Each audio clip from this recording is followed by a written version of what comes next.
Hi hello ಎಲ್ರಿಗೂ ನಮಸ್ಕಾರ. Welcome back to my YouTube channel.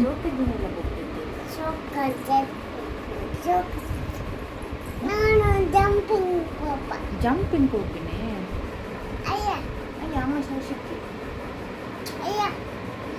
ಇವತ್ತು ನಾನು ಮತ್ತು ನನ್ನ ಮಗಳು ಬ್ಯಾಗ್ ಎಲ್ಲ ಪ್ಯಾಕ್ ಮಾಡಿಕೊಂಡು ಊರಿಗೆ ಹೋಗೋದಕ್ಕೆ ರೆಡಿ ಆದ್ವಿ. ಇವಳಿಲ್ಲಿ ಅವಾಗವಾಗ ಬಂದು ಡಿಸ್ಟರ್ಬ್ ಮಾಡ್ತಾ ಇದ್ಲು. ಹೋಗೋದಕ್ಕಿಂತ ಮೊದಲು ಕೆಲವೆಲ್ಲ ಐಟಮ್ನ ಇಡಬೇಕಿತ್ತು. ಇವಳು ಇಲ್ಲಿ ಅವಾಗವಾಗ ಬಂದು ಡಿಸ್ಟರ್ಬ್ ಮಾಡ್ತಾ ಇದ್ಲು. ನನ್ನ ಹಸ್ಬೆಂಡ್ ಬೇರೆ ಡ್ಯೂಟಿಗೆ ಹೋಗಿದ್ರು. ನಾವು ಹೊರಡೋ ಹೊತ್ತಿಗೆ ಅವರು ಬಸ್ ಸ್ಟ್ಯಾಂಡಿಗೆ ಡ್ರಾಪ್ ಮಾಡೋದಕ್ಕಂತ ಬಂದರು. ನೋಡಿ ನಾವಿಲ್ಲಿ ಬಸ್ ಹತ್ತಿದ್ವಿ. ದೀಕ್ಷಾನು ನಮ್ಮ ಜೊತೆ ಬಂದ್ಲು. ನಾನು, ದೀಕ್ಷಾ ಮತ್ತು ನನ್ನ ಮಗಳು 3 ಜನ ನಾವು ಊರಿಗೆ ಹೊರಟ್ವಿ. ಹಸ್ಬೆಂಡಿಗೆ ರಜೆ ಇರಲಿಲ್ಲ, ಹಾಗಾಗಿ ಅವರು ನಮ್ಮನ್ನು ಮತ್ತೆ ಬಸ್ ಸ್ಟ್ಯಾಂಡಿಗೆ ಡ್ರಾಪ್ ಮಾಡಿ ಡ್ಯೂಟಿಗೆ ಹೋದರು. ಇವಳಿಗಂತೂ ಫುಲ್ ಖುಷಿ. ಇವಳು ಕಿಟಕಿ ಪಕ್ಕನೇ ಎಲ್ಲ ಹೊರಗಡೆ ನೋಡ್ತಾ ಇದ್ಲು. ಬಸ್ಸನ್ನು ತುಂಬ ಚೆನ್ನಾಗಿತ್ತು. ಹೇಳಿರೋದಕ್ಕಿಂತ ಅರ್ಧ ಗಂಟೆ ಬೇಗನೆ ನಾವು ಊರಿಗೆ ಬಂದ್ವಿ. ಬಸ್ ಸ್ಟಾಪಿಗೆ ಮೊಮ್ಮಗಳನ್ನು ಕರ್ಕೊಂಡು ಹೋಗೋದಕ್ಕೆ ಅಜ್ಜ ಮತ್ತು ಅಜ್ಜಿ ಬಂದಿದ್ರು. ನಾವು 6:20ಗೆ ರೀಚ್ ಆದ್ವಿ. ಇಲ್ಲಿ ಬೆಳಗ್ಗೆ ಇವಾಗ ಹನಿ ಬೀಳುತ್ತೆ. ಇವಳಿಗೂ ಫುಲ್ ಖುಷಿ. ಹಾಗೆ ನಾವು ಬಸ್ ಸ್ಟಾಪಿಂದ ಆಟೋದಲ್ಲಿ ಮನೆಗೆ ಬಂದ್ವಿ.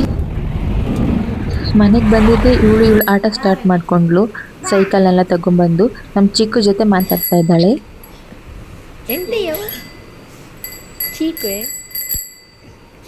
ನಮಗಂತೂ ಬಸ್ಸಲ್ಲಿ ನಿದ್ದೆನೇ ಸರಿ ಆಗಿಲ್ಲ. ಇವಳು ಬೇರೆ ಪದೇ ಪದೇ ಎದ್ದೇಳ್ತಾ ಇದ್ಲು, ಅಳ್ತಾ ಇದ್ಲು. ಇವತ್ತು ಸ್ವಲ್ಪ ಐ ಟೆಸ್ಟಿಗೆ ಹೋಗಬೇಕು. ಐ ಯಾಕೋ ರೆಡ್ ಆಗಿದೆ. ತುಂಬ ದಿನ ಆಯಿತು ಹೀಗಾಗಿ, ಮತ್ತು ಐ ಇಚ್ಚಿಂಗು ಸ್ಟಾರ್ಟ್ ಆಗಿತ್ತು.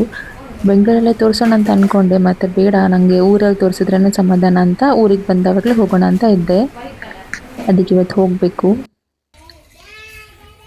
ಇಲ್ಲಿ ಹೊರಗಡೆ ಗ್ರೀನರಿ ನೋಡೋದಕ್ಕೇ ಖುಷಿ ಆಗುತ್ತೆ. ಹೂ ಬಿಟ್ಟಿರೋದು ಮತ್ತು ಹಕ್ಕಿಗಳ ಸೌಂಡು. ನಮ್ಮ ಮನೆಯಲ್ಲಂತೂ ತುಳಸಿ ಮರ ಆಗಿಬಿಟ್ಟಿದೆ. ಮತ್ತು ಗಾರ್ಡನ್ ಎಲ್ಲ ನೋಡೋದಕ್ಕೆ ಚೆನ್ನಾಗಿರುತ್ತೆ. ಇದಾಗಿತ್ತು ಫ್ರೆಂಡ್ಸ್ ಒಂದು ಟ್ರಾವೆಲ್ ಹಾಗೆ ಊರು ರೀಚ್ ಆಗಿರೋ ಬ್ಲಾಗ್. ಈ ಬ್ಲಾಗ್ನ ಇಲ್ಲಿಗೆ ಎಂಡ್ ಮಾಡ್ತೀನಿ. ನೀವಿನ್ನೂ ನನ್ನ ಚಾನಲ್ನ ಸಬ್ಸ್ಕ್ರೈಬ್ ಮಾಡಿಲ್ಲ ಅಂದರೆ ಪ್ಲೀಸ್ ಸಬ್ಸ್ಕ್ರೈಬ್ ಮಾಡಿ, ಹಾಗೆ ಲೈಕ್ ಮಾಡಿ, ಶೇರ್ ಮಾಡಿ, ಕಮೆಂಟ್ ಮಾಡಿ. Thanks for watching.